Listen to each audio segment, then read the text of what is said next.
당신은 왜 나랑 사는 거야? 그때 그냥 혼자 들어와 버리지 그랬어. 그럼 당신 인생이 훨씬 가뿐했을 텐데. 그렇게 묻고 싶어지기도 했지만, 그러게 말이야. 내가 미쳤었나 봐. 란 대답이 돌아올 것이 뻔했으므로 입 밖에 꺼낸 적은 없었다.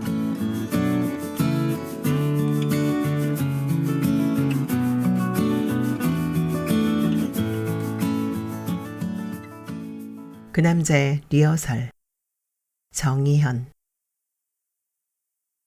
그 남자의 목욕 생활은 또래 대도시 거주민들의 평균과 크게 다르지 않았다. 땀이 많이 나는 여름철엔 매일, 봄과 가을엔 이틀에 한 번꼴로 샤워를 했다. 겨울에는 간혹 이틀을 넘긴 적도 있었으나 그래도 일주일에 3번은 꼭 향 좋은 바디 샴푸를 목욕 타월에 묻혀 성의껏 몸을 닦았다. 자주 샤워를 한다고 해서 대중 목욕탕에 가지 않는 것도 아니었다. 한 달에 2~3차례는 대중탕에 들러 열탕과 냉탕을 번갈아 오가며 때를 불리곤 했다.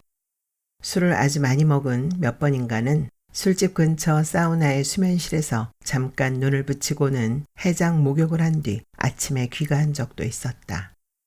그러니까 그는 몹시 깔끔하다곤 할 수 없을지라도 비교적 무난한 중상 이상의 청결도를 유지하고 있는 30대 남자였다.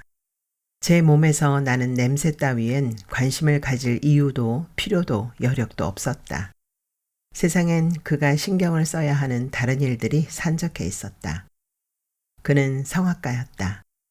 처음 만나는 누군가에게 자신의 직업에 대해 설명해야 하는 순간을 별로 좋아하지 않는다는 점에서 여타 무수한 직업군에 속한 사람들과 마찬가지였다. 예술중학교 입시를 준비하는 초등학생 서넛을 개인지도 하고 있긴 했지만 그래도 직장이라면 의료보험 및 최저 생계비를 해결해 주는 곳을 의미할 것이다. 그 남자의 직장은 수도권 모 위성도시의 시립합창단이었다. 테너 파티에 속한 그 남자는 일주일에 3번 그곳에 가서 출근부에 도장을 찍었다.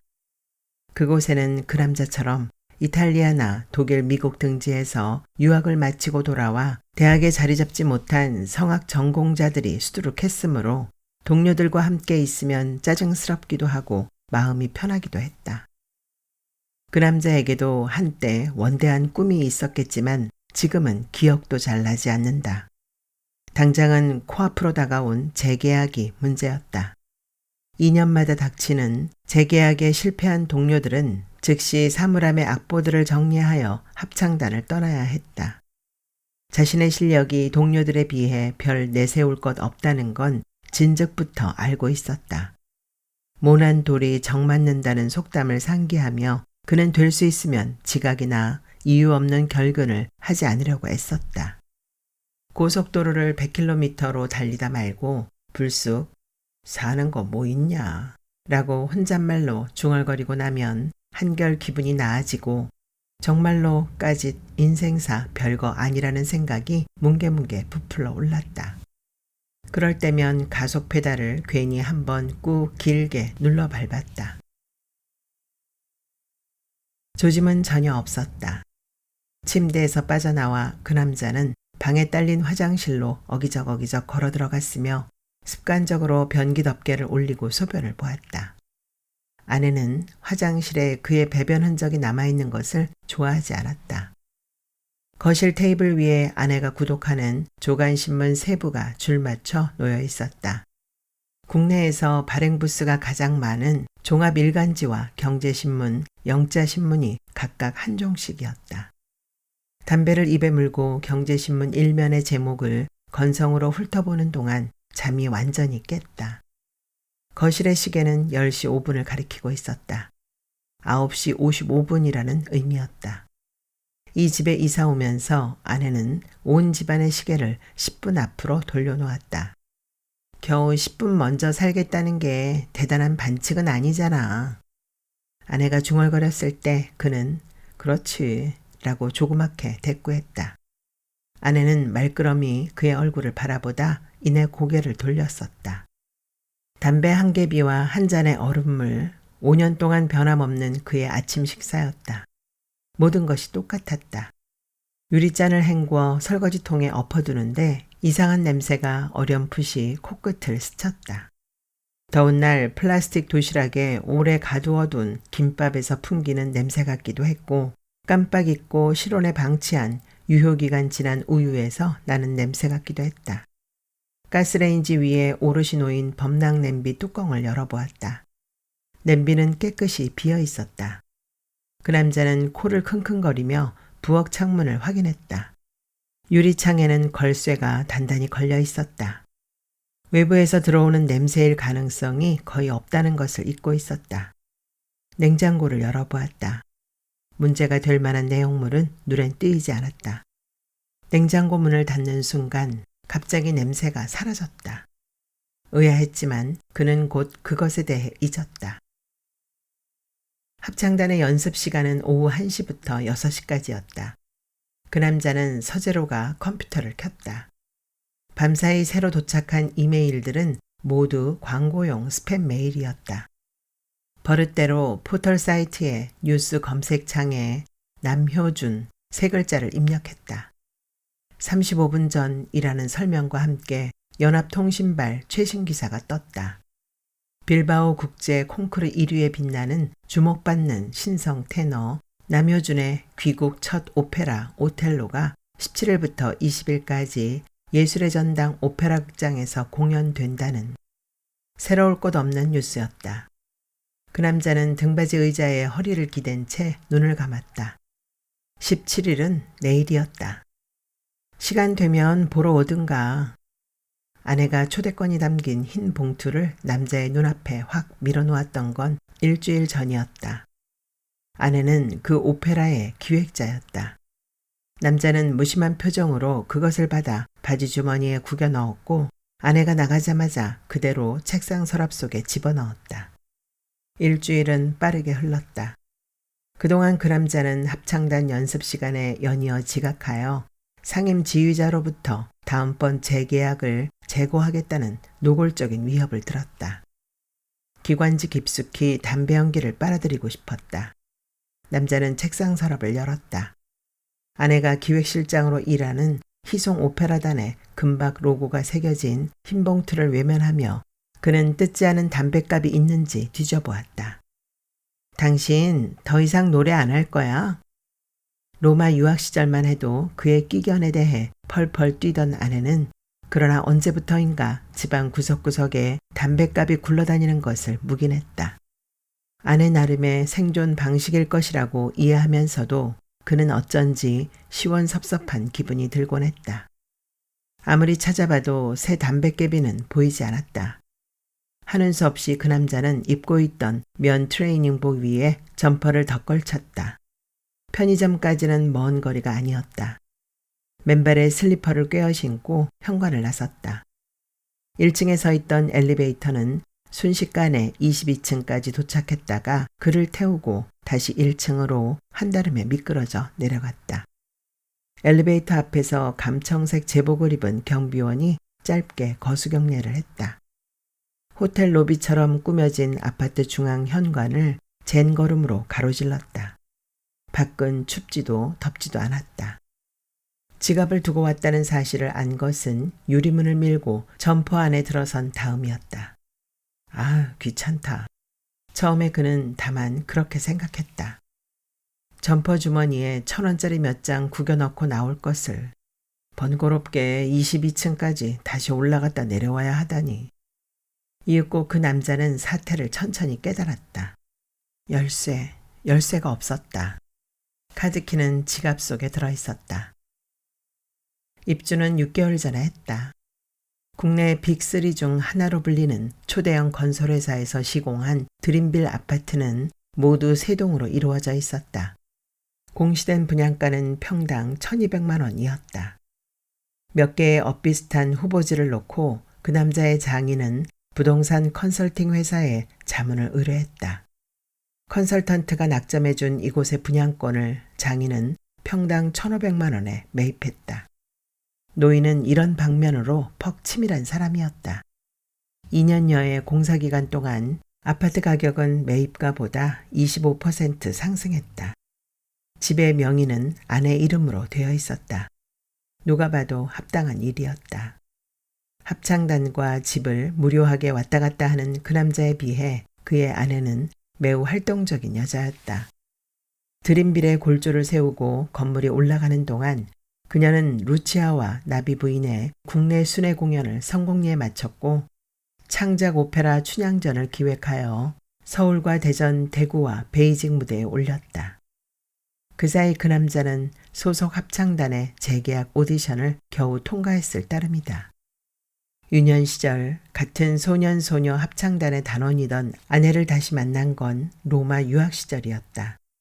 성악가로서 스스로의 자질에 대해 심각하게 의심하고 있다는 측면에서 의기투합하여 결혼에까지 이르게 되었으나 알고 보니 그것 말고는 둘 사이에 공통점이 하나도 없었다.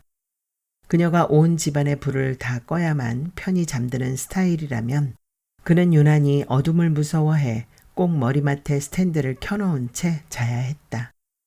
그가 안 되는 줄 번연히 알면서도 접지 못하고 지질지질 끝까지 가보는 스타일이라면 그녀는 포기가 빠르고 추진력이 강했다.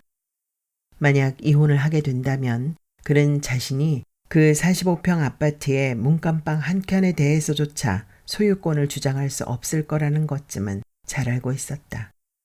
그래도 아내는 모진 편은 못 되었다.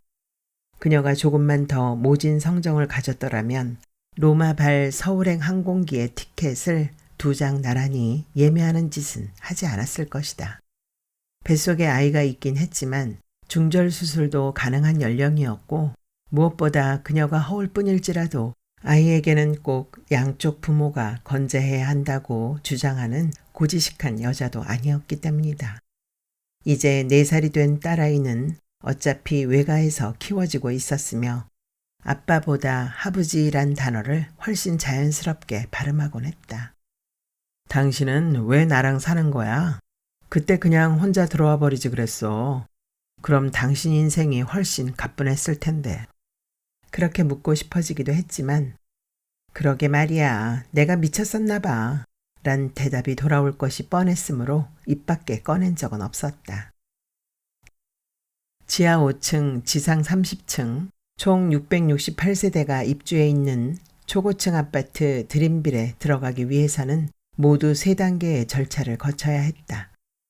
건물의 공통 출입구는 카드키를 가진 사람만 통과할 수 있다. 각 입주 세대에는 실거주자의 수에 맞춰 출입용 카드가 지급된다.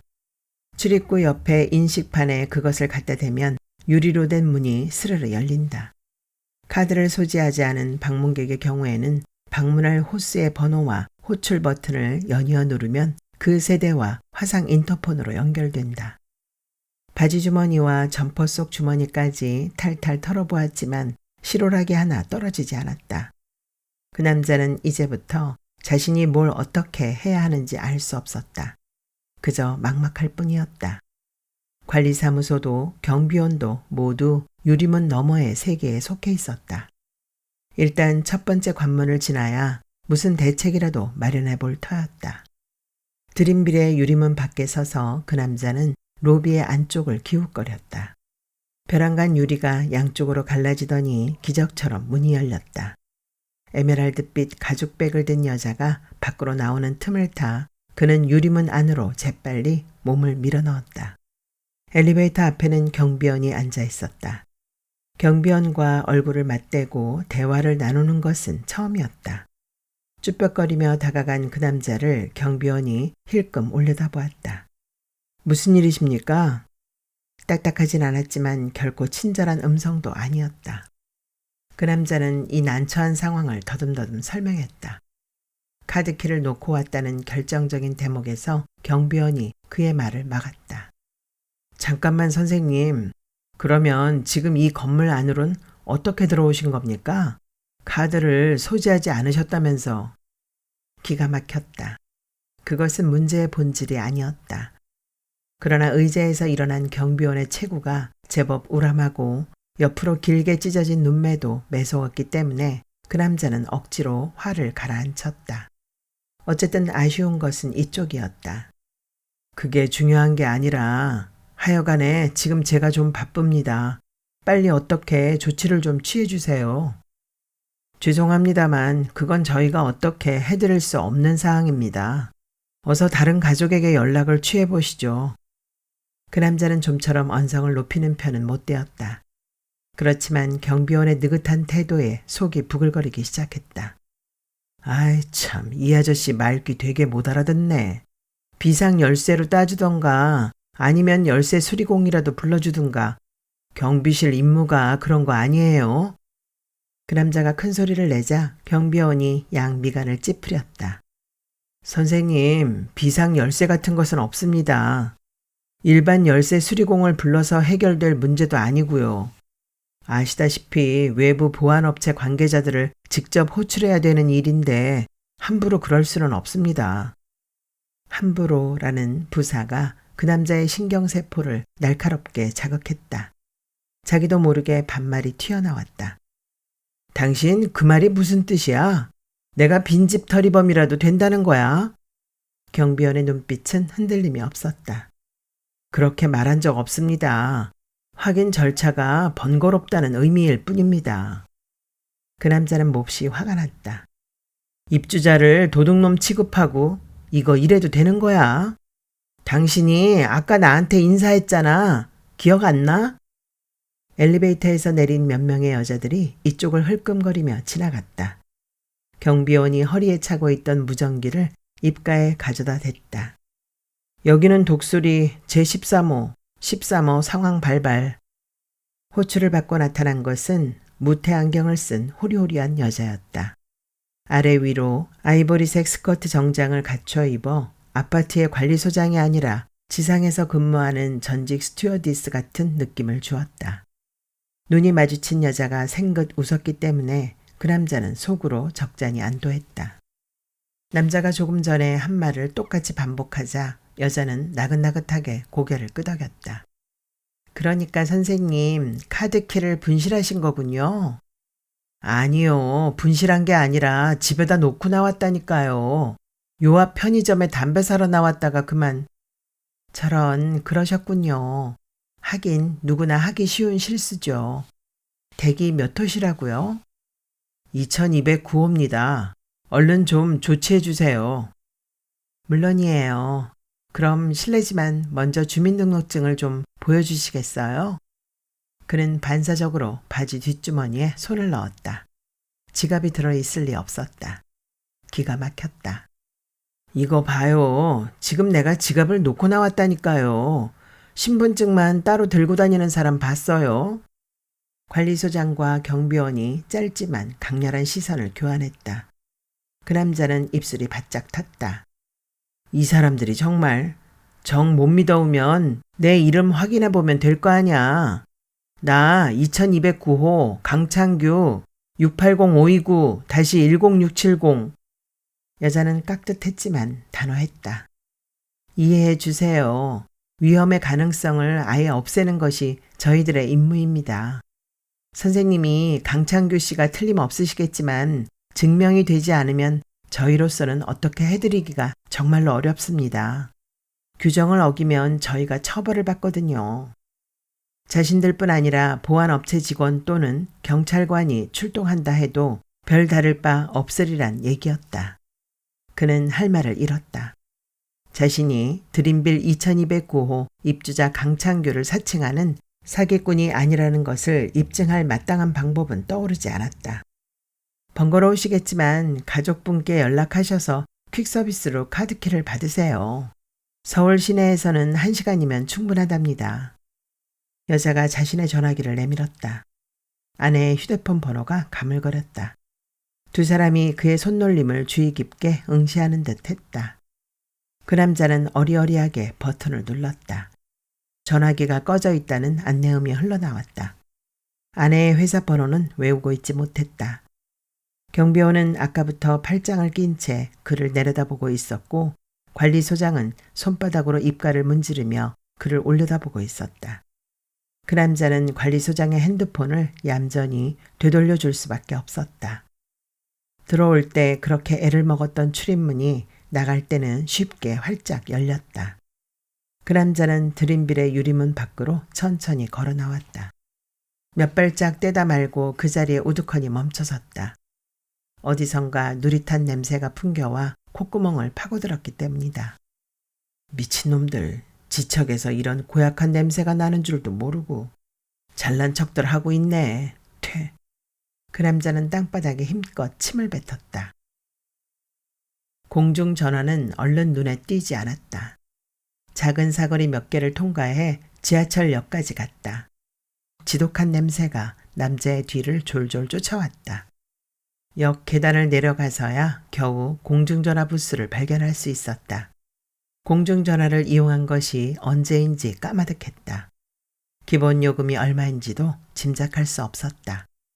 그 남자는 한참을 망설이다가 전화부스를 지나쳐 승차권 예매소 앞에 줄을 섰다. 한 줄로 늘어서 있던 너댓 명의 사람들이 일제히 컥컥 헛기침을 뱉었다. 그 남자의 어깨가 공연히 움츠러들었다.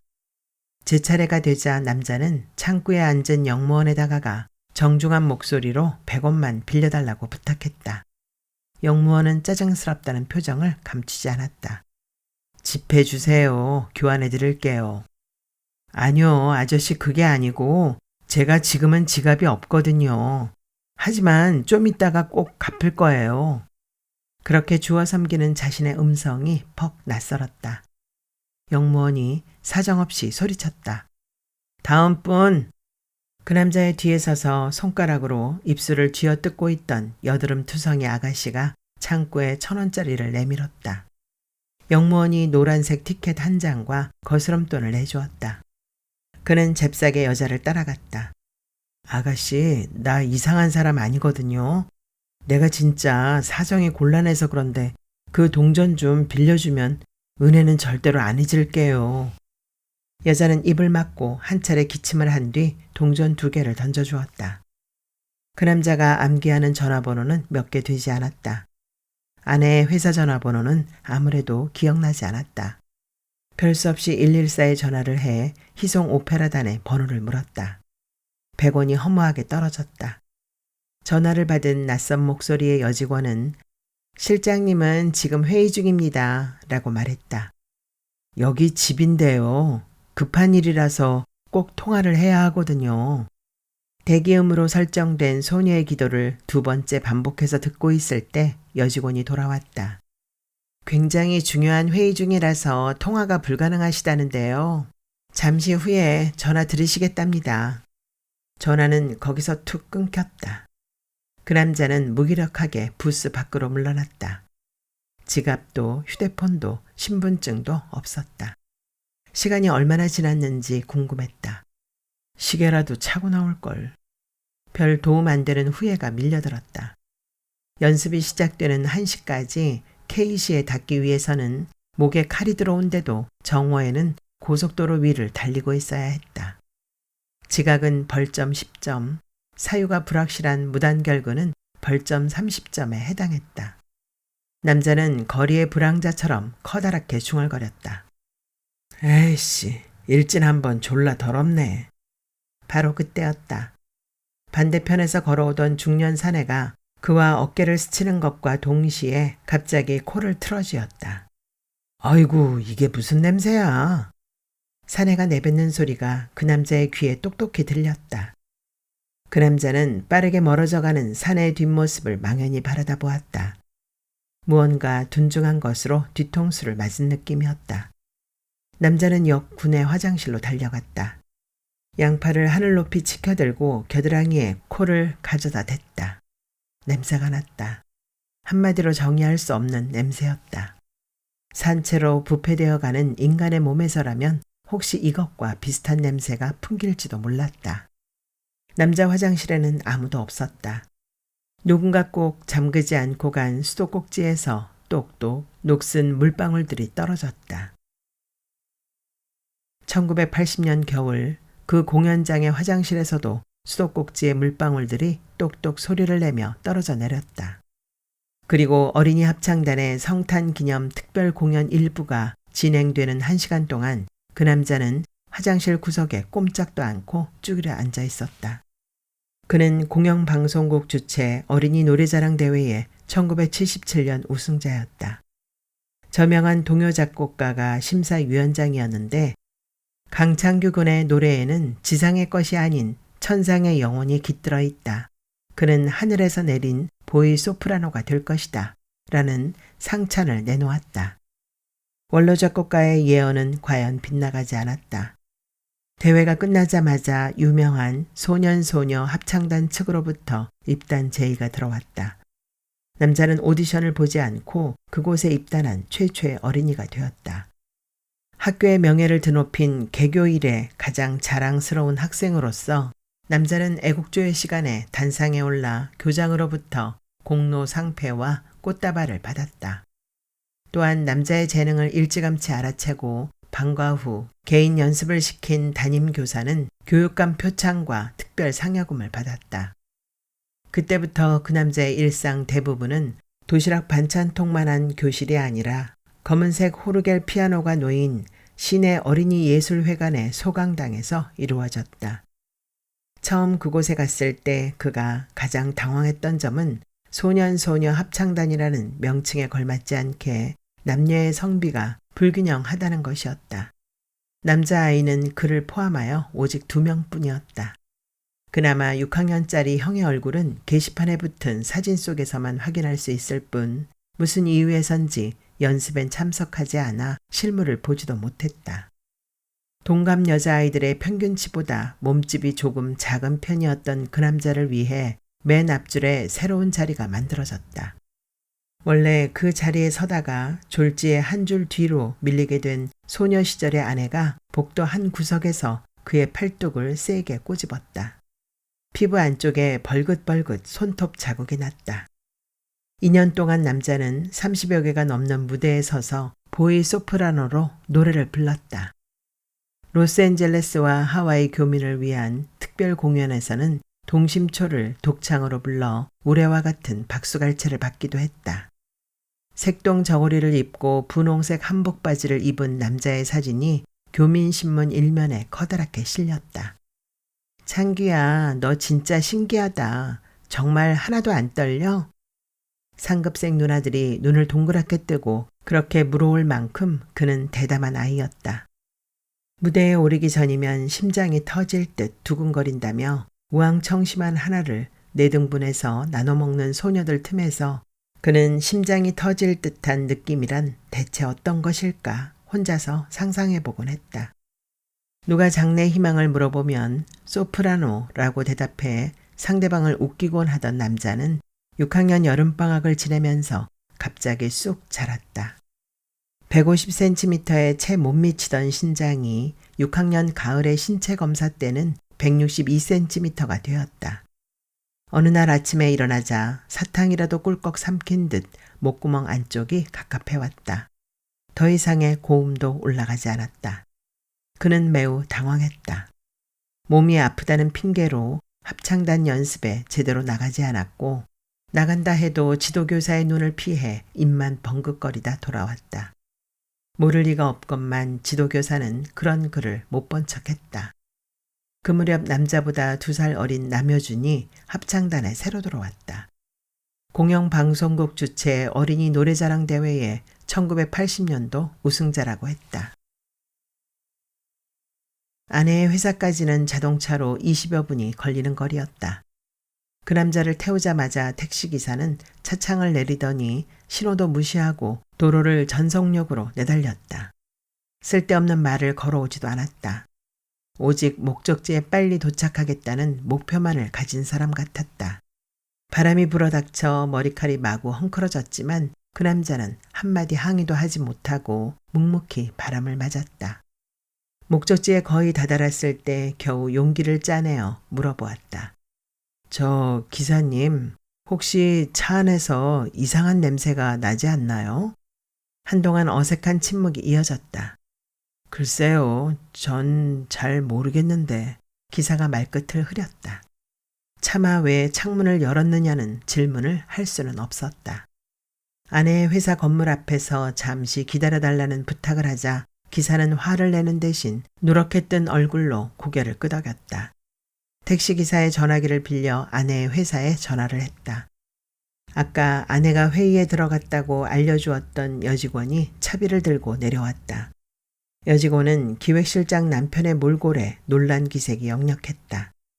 그렇지만 실장님이 잠깐 외출했으니 편하게 기다리라고 친절하게 권유했다. 접견실에 가죽 소파를 권하고 로얄 코펜하겐 찻잔에 담은 원두 커피를 내왔다. 집을 나선 이후 처음 받는 후이였다. 그 남자는 너무 고마워서 그녀의 손이라도 덥석 잡고 싶었다.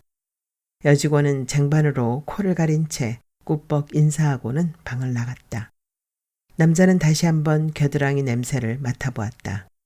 냄새가 나는 것 같기도 했고 나지 않는 것 같기도 했다. 환장할 노릇이었다. 이번엔 바지 속에 손을 집어넣어 훑고 그 손바닥을 코에 갖다 대었지만 아무런 흔적도 느껴지지 않았다. 대체 뭐가 어떻게 되어가는 영문인지 알 수 없었다.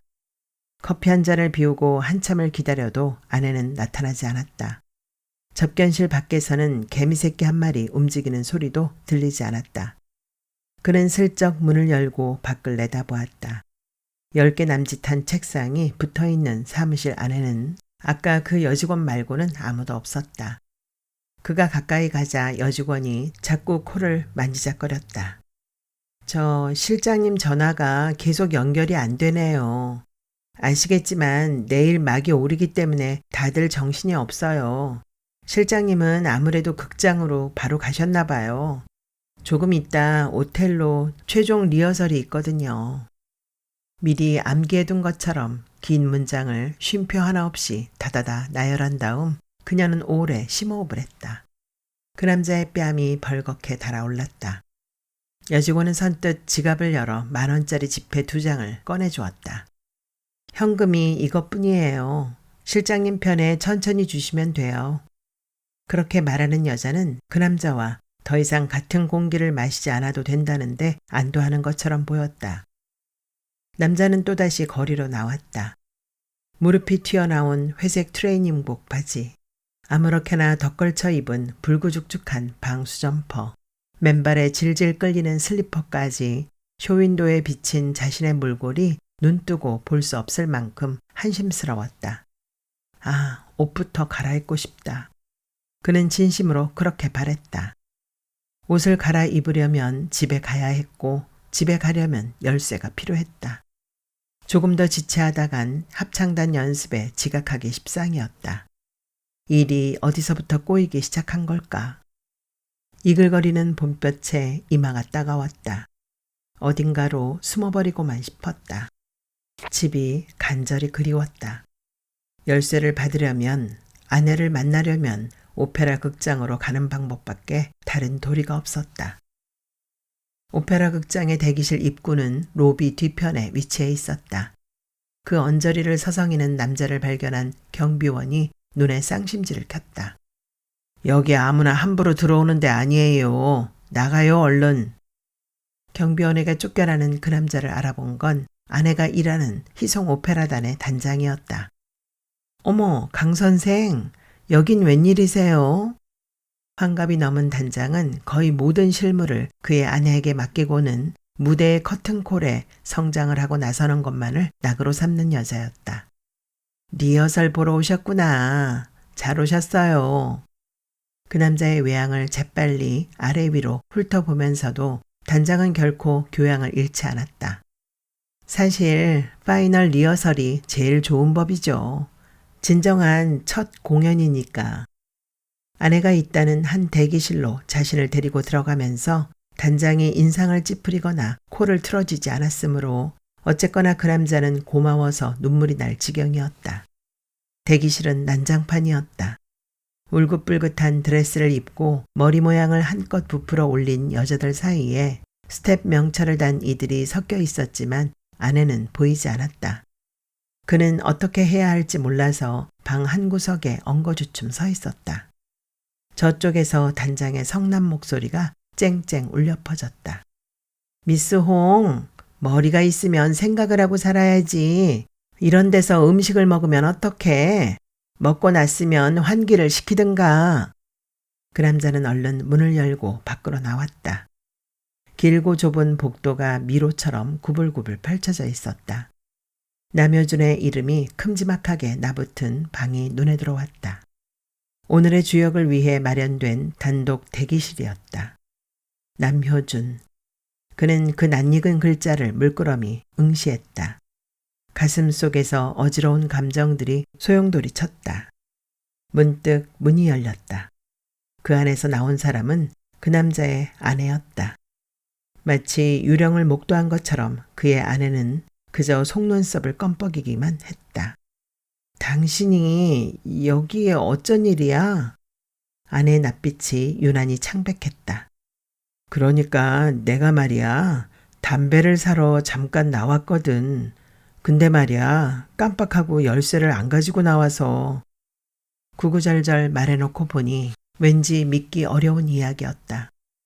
그래서 당신 카드키 받으러 여기까지 왔다는 거야? 예상외로 아내는 꽤 덤덤하게 말을 받았다. 남자는 얼결에 고개를 주걱거렸다. 아내가 들릴 듯 말 듯 작은 한숨을 내쉬었다. 그녀는 이내 숄더백을 열었다. 소영아. 그 남자가 아내를 불렀을 때 그녀는 자주색 까르띠에 지갑에서 카드키를 반쯤 빼내던 중이었다. 소영아. 그 남자가 아내의 이름을 그런 식으로 부른 것은 아주 오랜만의 일이었다.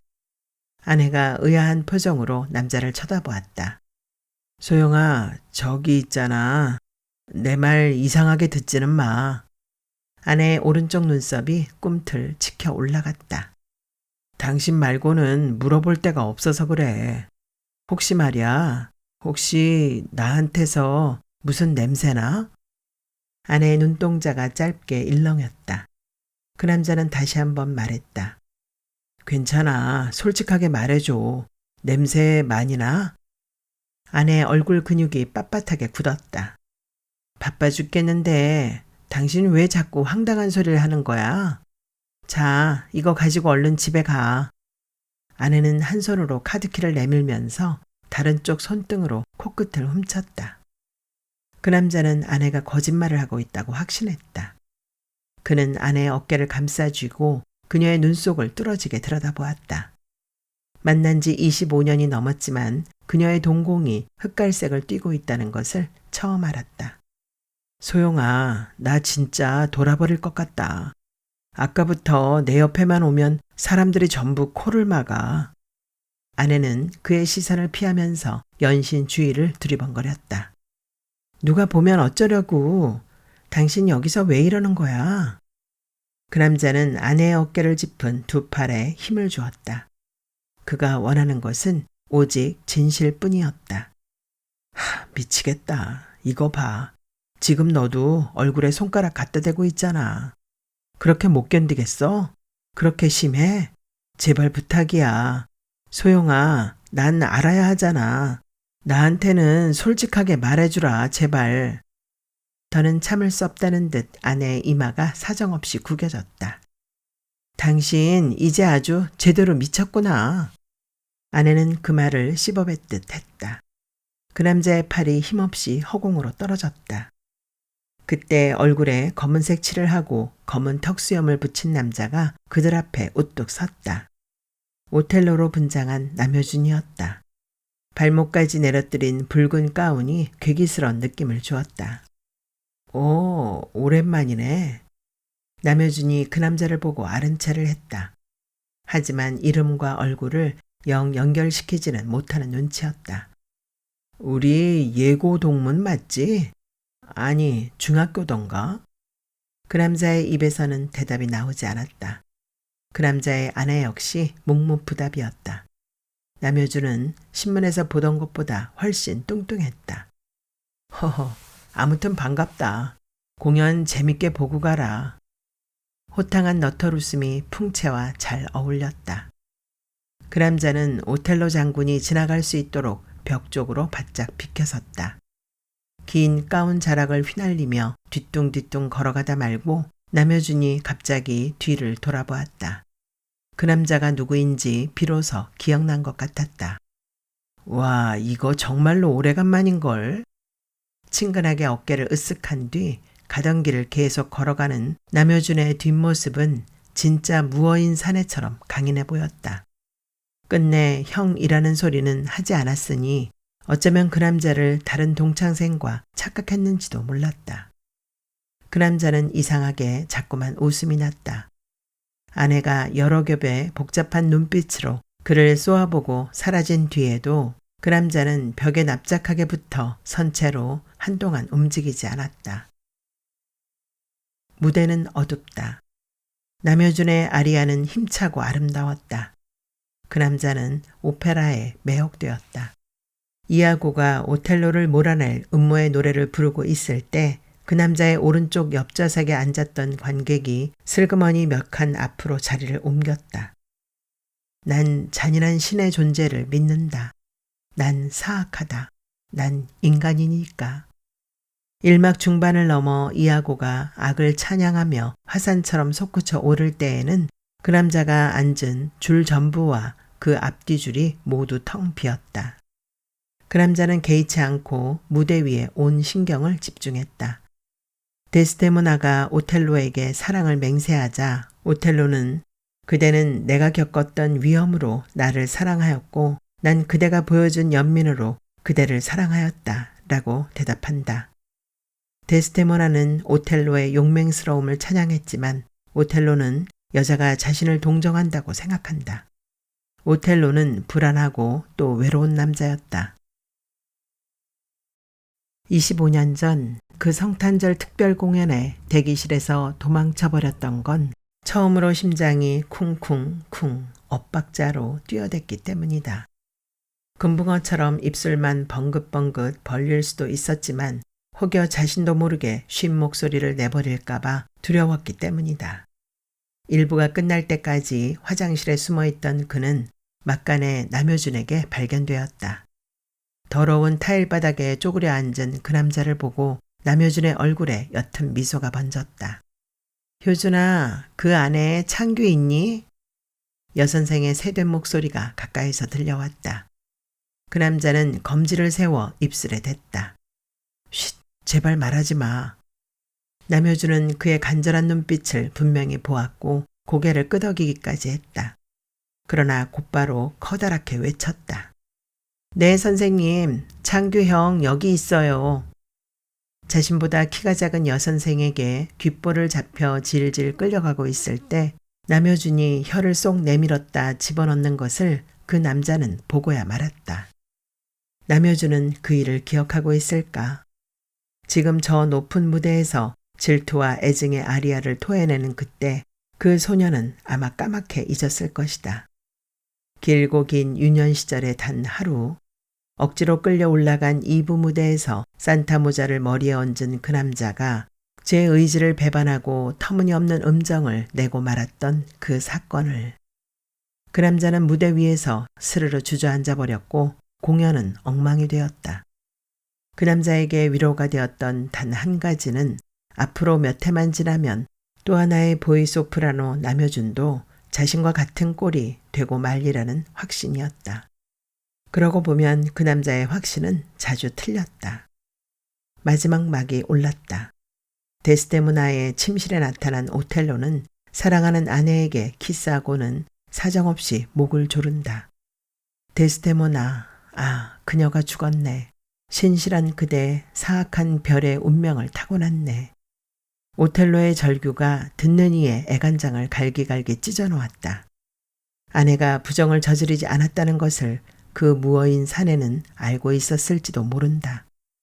하지만 시시각각 조여드는 불안의 그림자에 영혼이 짓눌려 시들어가느니 차라리 제 몸으로 먼저 파국을 돌파하고 싶었을 것이다. 셰익스피어는 나만이 나를 회피할 수 있다고 말했다. 오텔로가 마침내 스스로의 가슴에 칼을 꽂는 순간 그 남자는 자리에서 벌떡 일어났다. 그리고 열렬히 손뼉을 쳤다. 오케스트라의 연주는 계속되었지만 무대 위의 배우들은 그 남자의 객석을 바라보며 아주 잠깐 동작을 멈추었다. 그 남자는 더욱 크게 박수를 쳤다. 남효준과 눈이 마주쳤다고 느낀 찰나에도 그는 혀를 쏙 내밀지는 않았다. 그 남자는 이제 어른이었다. 리허설은 모두 끝났다. 후각이 마비되었는지 더 이상 아무 냄새도 나지 않았다. 아내의 카드키를 인식판에 갖다 대자 곧 문이 열렸다. 경비원이 반사적으로 거수경례를 했다. 아까의 그 경비원이었다. 남자를 알아본 경비원의 표정이 묘하게 변했다. 그 남자는 경비원을 향해 괜찮다는 의미의 미소를 보냈지만 입가가 일그러지는 바람에 마치 비웃는 것처럼 보였을지도 몰랐다. 집에 들어서자마자 그 남자는 점퍼를 벗어 소파 위에 던졌다. 트레이닝복 바지와 팬티는 한꺼번에 벗고 윗도리도 훌러덩 벗어버렸다. 알몸인 채로 실내를 가로질러 다용도실로 갔다. 손에 든 옷가지들을 세탁기 대신 소각용 쓰레기 봉지 속에 넣고 주둥이를 꽉 조여 묶었다.